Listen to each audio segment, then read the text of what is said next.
2002년 8월 8일 오후 2시 8분 경상북도 구미시 구포동에서 여대생 장씨가 실종됩니다. 평범한 대학생이었던 장씨는 학비를 벌기 위해 방학 동안 한 마트에서 아르바이트를 하고 있었고, 실종 당일 오후 2시 8분경 집 앞 버스 정류장에서 남자친구에게 전화를 걸어 함께 점심을 먹자는 약속을 했으며 버스 시간표를 확인 후 출발하겠다고 합니다. 하지만 장씨는 이 전화를 마지막으로 실종됩니다.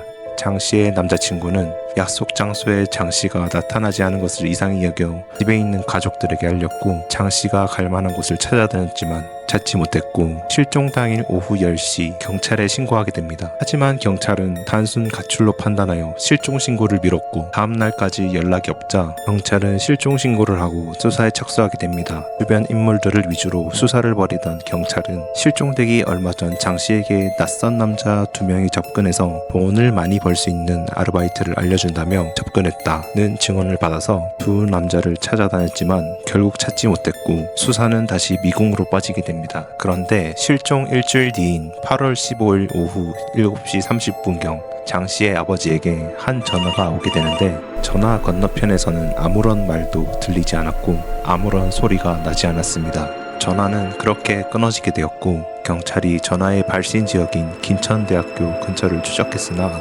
장씨와의 관계성이나 발신자를 알아내진 못하였습니다. 장씨가 실종된 지 한 달 반이 지나고 9월 30일 아침 낙동 강변에서 한 여자 변사체가 발견되게 됩니다. 경찰은 머리카락과 지문을 채취해서 국과수에 감식을 요청했고, 이 변사체는 8일 전 9월 20일 장씨와 같은 지역에서 실종된 14세 여중생 김양으로 밝혀집니다. 집에서 20km 떨어진 낙동강에서 발견되었고, 여러 조사 결과 목이 졸려 살해돼 물속에 버려진 것으로 추정된다고 합니다. 여중생 김양은 9월 22일 오전 10시 20분경 친구와 사진을 찍기 위해 외출한다며 나간 뒤 장씨와 동일하게 버스 정류장에서 실종되었고, 장씨가 실종된 위치에서 불과 600m밖에 떨어지지 않는 거리였습니다. 경찰은 500여 명의 인력을 동원해 변사체가 발견된 지역 근처 낙동강변과 모래사장 등 40km를 샅샅이 수색했지만 사건과 관련된 흔적은